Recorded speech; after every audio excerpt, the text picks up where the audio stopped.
నమస్కారం. జై శ్రీమన్నారాయణ. ముందు భాగస్వాములు కండి, తర్వాత విమర్శించండి. ఏమిటో చూద్దాం. మనం అనేక సందర్భాల్లో ఇతరుల జీవితం గురించి కానీ, మన జీవితం గురించి కానీ, లేక లోకంలో జరుగుతున్న అనేక విషయాల మీద ఏదో కోపం వచ్చి బాధపడి కొన్ని ప్రశ్నలు ఫోకస్ చేస్తుంటాం. ఎవరెవరినో ఏవేవో సంఘాలను విమర్శిస్తూ ఉంటాం. విమర్శించే అధికారం ఎవరికి ఉంటుంది అంటే ఆ సంఘానికి, లేక ఆ దేవాలయానికి, సంస్థకి, సంగీత సమాజానికి, ఇట్లా వేటికైనా సరే మనం దేన్ని విమర్శిస్తున్నామో వాళ్లకు ఎప్పుడైనా ఏదైనా సహాయ సహకారాలు అందించి ఉంటే, దాని కార్యక్రమాల్లో భాగస్వాములు అయి ఉంటే మనకు విమర్శించే అధికారం ఉంటుంది. అంతేకాని ఎప్పుడు ఎవరికి ఎటువంటి సహాయాలు చేయకుండా, సహకారాలు అందించకుండా కేవలం విమర్శలు మాత్రమే చేస్తూ ఉంటే అది కన్స్ట్రక్టివ్గా ఉండదు. దాన్ని ఎవరు ఆహ్వానించరు, అవి రాణించవు, నిలబడవు. ఏదైనా కొంత చేసిన వాళ్ళకి విమర్శించే హక్కు కూడా ఉంటుంది. ఎవరికైనా ఏమైనా చేసి ఉంటే అప్పుడు మనం విమర్శించే అధికారం మనకు ఉంటుంది. దీనికి ఉదాహరణగా భగవంతుడిని తీసుకుంటే, మన జీవితంలో మనకు కావాల్సినవన్నీ ఆయన ఇస్తున్నాడు. మనం అడగకుండా ఇస్తున్నాడు, అడిగినవి ఇస్తున్నాడు. మనకేం కావాలో చూసి ఇస్తున్నాడు. మనం అడిగాం కదా అని అన్నీ ఇవ్వడు. మనకేది అవసరమో దాన్ని ఇస్తాడు.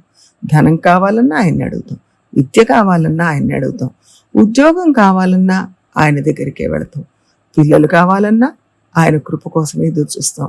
ఏది కావాలన్నా ఆయనే ఇస్తాడు. మనతోనే ఉంటాడు, హృదయంలోనే ఉండి నిరంతరం మనల్ని చూస్తుంటాడు, కాపాడుతుంటాడు. ఆ తర్వాత తప్పు చేసినప్పుడు దండిస్తాడు. ఆయనకు మనల్ని దండించడానికి, మనల్ని ప్రశ్నించడానికి అధికారం ఉంది. మనకన్నీ చేసినవాడు అడగకుండా ఉంటాడా? తప్పు చేసినప్పుడు దండించకుండా ఉంటాడా? కానీ మనం ఏం చేయకుండా విమర్శించడం మంచిది కాదు. అలా ప్రశ్నిస్తే దానికి క్రెడిబిలిటీ ఉండదు. మన కుటుంబంలో, మన బంధువులలో చాలామంది ఇలాగే విమర్శలు మాత్రమే చేస్తూ ఉంటారు. సహాయం సహకారం అంటే వాళ్ళకి తెలియదు. మనం సహాయం చేసిన దగ్గరే ప్రశ్నించే ఒప్పుకోవట్లేదు. చేయకుండా ప్రశ్నించవచ్చా? ఈ దేవాలయంలో నిర్వహణ సరిగా జరగట్లేదు, ఎక్కడ పర్యవేక్షణ బాగాలేదు, అదిగో అక్కడ అర్చకులు సరిగా పనిచేయడం లేదు, ఈ మఠం నిర్వహణ సరిగా లేదు, ఆ పాఠశాల నిర్వహణ బాగాలేదు, ఈ ట్రస్ట్ వాళ్ళు నిధులు దుర్వినియోగం చేస్తున్నారు, ఆ సంఘం వాళ్ళు ఏ పని సక్రమంగా చేయరు, పనికిరారు. ఇలా మనం రకరకాలుగా విమర్శలు చేస్తూ ఉంటాం. మన దేశంలో వాక్ స్వాతంత్రం ఉంది. ఎవరైనా ఏదైనా మాట్లాడవచ్చు, ఎవరినైనా విమర్శించవచ్చు. అందుకే మనం ఇష్టం వచ్చినట్లు మాట్లాడుతున్నాం. ఇంతకీ మన దేశంలో వాక్ స్వాతంత్రం లేదని వాదించే వాళ్ళు కూడా ఉన్నారు. కానీ ప్రపంచంలో మన దేశంలో అనాది కాలం నుంచి వాక్ స్వాతంత్రం ఉంది. మనకు వాక్ స్వాతంత్రం ఇచ్చినవాడు భగవంతుడు. మన వాక్ స్వాతంత్రాన్ని అంగీకరించిన వాడు భగవంతుడు. అందుకే మనం ఎప్పుడైనా ఒకరిని విమర్శించే ముందు వాళ్ళ కోసం మనం ఏం చేశాం అని ప్రశ్నించుకోవాలి. ఆత్మ విమర్శ చేసుకోవాలి. ఆ ట్రస్ట్ కోసం, ఈ దేవాలయం కోసం, ఈ మఠం కోసం ఏమైనా చేశామా అని ప్రశ్నించుకోవాలి. ఇంకా కొంతమంది ఈ విషయంలో సంతకాల సేకరణ, పిటిషన్లు వేయడం, పబ్లిక్ లెటర్ రాయడం వంటివి కూడా చేస్తుంటారు. అలానే మన కుటుంబంలో ఒకరి గురించి ఇంకొకరి దగ్గర విమర్శిస్తూ ఉంటారు కొంతమంది. మా పెద్దనాన్ని చెప్పేది తప్పు, మామయ్య అలా చేశాడు, అలా చేయకూడదు, బాబాయ్ ఇట్లా అన్నాడు, ఇది పద్ధతి కాదు, బాబు మంచివాడు కాదు, ఇలా కనపడ్డ వాళ్ళందరితో చెప్పేవాళ్ళు ఉంటారు. దానివల్ల ఏమైనా ప్రయోజనం ఉంటుందా? ఏమైనా పని జరుగుతుందా? పైగా ఒక్కొక్కసారి రివర్స్ గేర్ అయ్యే ప్రమాదం కూడా ఉంటుంది. మనం ఎందుకు వారిని విమర్శిస్తున్నామో, వారిలో ఏ మార్పును కోరుతున్నామో ఆ మార్పు తీసుకురావడమే ప్రధాన లక్ష్యంగా ఉండాలి విమర్శకు.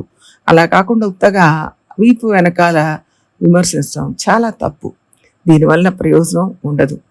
మన విమర్శ ఉపయోగకరంగా ఉండాలి అనుకుంటే ముఖాముఖి విమర్శించాలి. వాళ్ళు చేసిన తప్పులను ఎత్తి చూపాలి, సరి చేసుకోవడానికి అవకాశాలు ఇవ్వాలి.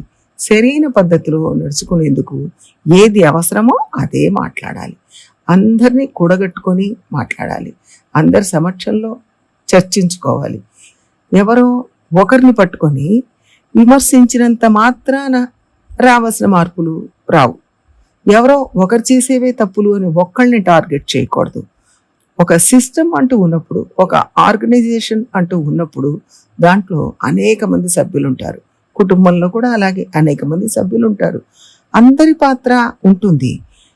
అందరూ కలిసి కూర్చొని ఎక్కడెక్కడ లోపాలు జరుగుతున్నాయి, ఎక్కడ పెద్ద పొరపాటు జరిగింది, ఎలా టార్గెట్ చేయాలి, ఎలా దాన్ని సరిదిద్దుకోవాలి, దాంట్లో ఎవరెవరు వంతు ఎంత అని చర్చించుకొని అందరూ కలిసి పని చేయడానికి ఉపక్రమిస్తే ఆ పని అందులో ఉన్న లోపాలు తొలగిపోయి ఆ పని సక్రమంగా విజయవంతంగా నెరవేరుతుంది.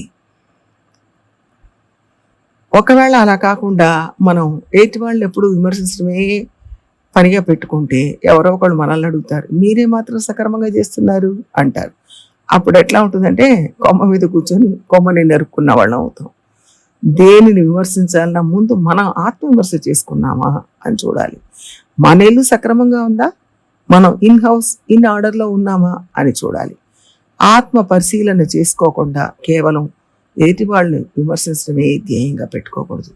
ముందు మనం ఏ సంస్థను విమర్శిస్తున్నామో వాళ్లకు ఏదైనా కంట్రిబ్యూట్ చేశామా, ఎప్పుడైనా వాళ్లకు సహాయం చేశామా అని ప్రశ్నించుకోవాలి. మనం ఏం చేస్తున్నాం, కంట్రిబ్యూట్ చేయట్లేదు, కేవలం కన్ఫ్యూజ్ చేసి పెడుతున్నాం. భగవంతుడు మనకు అన్ని కంట్రిబ్యూట్ చేస్తున్నాడు, మనం అందరినీ కన్ఫ్యూజ్ చేస్తున్నాం. ఇలా చేయడం వల్ల ప్రయోజనం కలగకపోగా రివర్స్లో చెడిపోతుంది. సరి అయిన పద్ధతిలో నిజాయితీగా విమర్శిస్తే లోపాలు సరి చేసుకొని సత్ఫలితాలు తీసుకురావచ్చు. లోకంలో ఎవరి దగ్గర ఎప్పుడు ఎవరు విమర్శించి పనులు సాధించగలరు, ఎవరు ధర్నా చేసి సాధించగలరు, ఎవరు కోర్టుకు వెళ్ళి సాధించగలరు అనే విధానాలు ఉన్నాయి. దాని ప్రకారమే మనం నడుచుకోవాలి. ఉదాహరణకు మన కుటుంబంలో చూస్తే మన పిల్లల్ని మనం ప్రశ్నించాలంటే ముందు మనం మంచి పద్ధతిలో నడుచుకోవాలి. వాళ్ళు ఏ పని చేయకూడదని మనం కోరుతున్నామో ఆ పని మనం చేయకూడదు. పిల్లల్ని తల్లిదండ్రులు ప్రశ్నిస్తున్నారంటే వాళ్ళ పిల్లలకు పోషకులు, అందువల్ల వాళ్ళకు ప్రశ్నించే అధికారం ఉంది. వాళ్ళ బాగు కోరే వాళ్ళు తల్లిదండ్రులు కాబట్టి అందులో లోపం జరగకుండా ఉండాలి, ప్రశ్నిస్తున్నారు. అదే ఈ రోజులో అడగలేకపోతున్నాం. ఇంట్లో పిల్లల్నే అడగలేనప్పుడు బయట ఎక్కడో ఏదో జరిగిందని మనం ఎలా అడుగుతాం, ఏమని అడుగుతాం? ఒకళ్ళను ప్రశ్నించాలంటే ముందుగా మన కంట్రిబ్యూషన్ కొంతైనా ఉండాలి. ఆ తర్వాత సిస్టంలో ఉన్న వాళ్ళందరినీ ఇన్వాల్వ్ చేసి లోపం ఎక్కడ, ఎందుకు, ఎలా జరుగుతుందో చర్చించి నిర్ణయం తీసుకోవాలి. మనల్ని కూడా మనం మార్చుకోవాలి. ఇది భగవంతుని చూసి మనం నేర్చుకోవాలి. నన్ను నేను మార్చుకోలేను అనుకుంటే విమర్శించడం కూడా మానేయాలి. మనం మారకుండా అందరినీ మార్చాలనుకోవడం పద్ధతి కాదు, సాధ్యం కూడా కాదు. అలాంటప్పుడు సిస్టంలో ఉన్న లోపాలు పూర్తిగా పూరింపబడవు. అందువల్ల ముందుగా మనం మనల్ని సరిదిద్దుకునే ప్రయత్నం చేద్దాం. అప్పుడు మనం కోరుకున్న మార్పు తప్పనిసరిగా వస్తుంది. అలా రావాలని కోరుకుందాం. జై శ్రీమన్నారాయణ.